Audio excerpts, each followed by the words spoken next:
Halakasha. Today we're going to talk about passport photos. Yay! And welcome to my YouTube channel. I go by Milano on social media platforms, and that is Instagram, Twitter, and here on YouTube. If you are not following me on Instagram, Umeleni,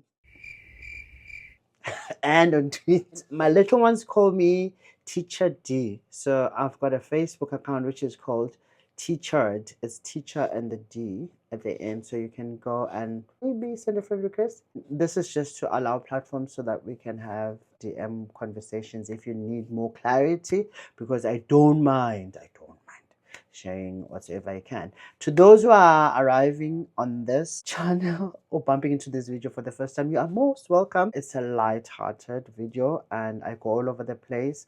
I try not to stress about the editing because that's not my strength. One day is one day. I'm going to stick to the points written. Passport photos. Yay. There is nothing like a stressful situation when you arrive in a new place and you don't know where to start. I'm not going to dwell much on that because I think I need to do another video reflecting on how much I've grown when it comes to my experience working and living abroad and in an Asian country, and specifically in Taiwan. So let's get into it. Here in Taiwan, when you're looking for your passport photos back at home, kunaka bozong, shutik,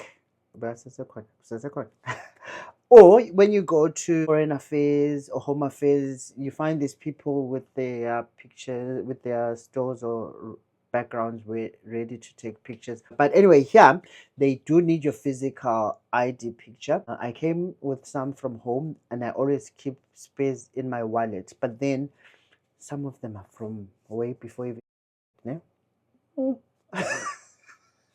So I had to find recent ones because we've gained weight, we've lost weight, we've went lighter, we've went darker, all those. So this video is going to break down as to how you can get pictures ID here in Taiwan. I'm also going to link both videos here below. The one of my experience for the application process and the previous video so that you follow along.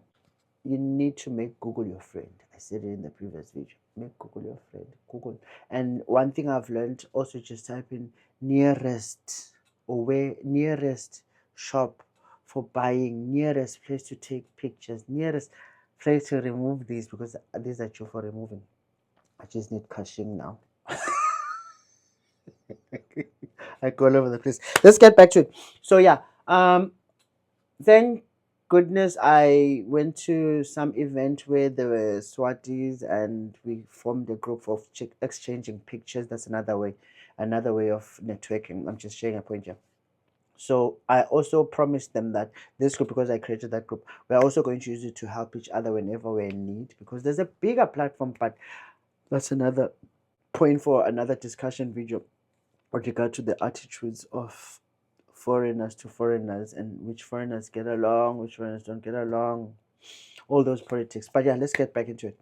So in this group, I got to know that you can actually take your passport or ID photos from a nearest train station. Yay! So I typed in, I didn't say nearest train station, where can I get or where can I take ID photos? And then it directed me, but I was like, but it's not taking me to the train station. I went along.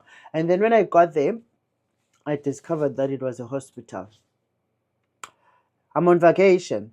Usually I carry a backpack, which has got all the necessities. Remember, in Taiwan, it's a rainy city, well, Taipei specifically, island kind of weather.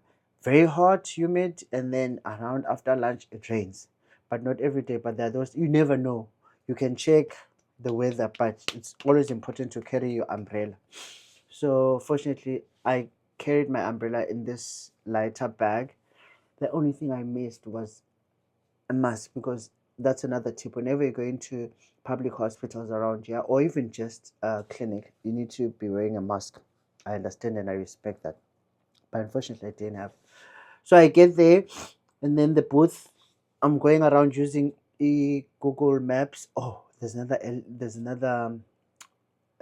I was recently years old discovering that with Google Maps you can actually even get the live directions, and then it literally points you on the direction. So it kept on pointing me around. So I think I was by the building, but outside it was like, go in. I was like, there's no entrance here. Only to find that, yeah, it's pointing me inside the hospital. I go inside, or I go to the entrance. And then when I get to the entrance, I meet the security guards. I asked them, I'm looking for this photo booth. By the way, if you want to ask something quickly, you just show them the picture of what you've got on Google or what you are looking for. Sometimes it's a building, and then they're going to show, and then the security guard, no, it's second floor. That was the word which she had, which she could use. I found that booth. I went inside. I was nervous because of the whole mask thingamajiggy. But then when I was inside, I because I was nervous, I overlooked the fact that there's an option for English. Most now here's another tip. Most machines do give that option of English, like ATMs. So you must try and press that English option before you continue. Minega, I was panicking, I overlooked it. So I pressed, and then I was using also Google, my friend, taking picture of what's on the screen, press translate picture, and then it tells me. I followed it right up until the end. So I had to be ready, camera ready. I keep on looking on the screen. Camera ready. I think I was. I'm also going to be, as I'm talking, I hope I'm inserting the pictures so that you follow. And then after that, it then gives you the pictures outside the booth. And then you've got an option of using the QR code. Hey, I said about QR code now, like they use QR codes a lot of things. But it makes life easier because it's just QR code and then. So now I've got a soft copy of those pictures. It was in a booth, it was in a hospital. So in a nutshell, keeping this video short, make Google your friend and don't panic. Take it one step at a time. Eventually you look back and laugh at yourself. Hey, is this me who started here? So I hope this video was helpful to someone who's bumping into it for the first time or who needed it for their relative. Feel free to share, like, and subscribe if you haven't subscribed. Otherwise, nginithanda ube siphuma njalo ke sikwatsa mahamca abo babes bamavidiyo ngithi kini thi pote aha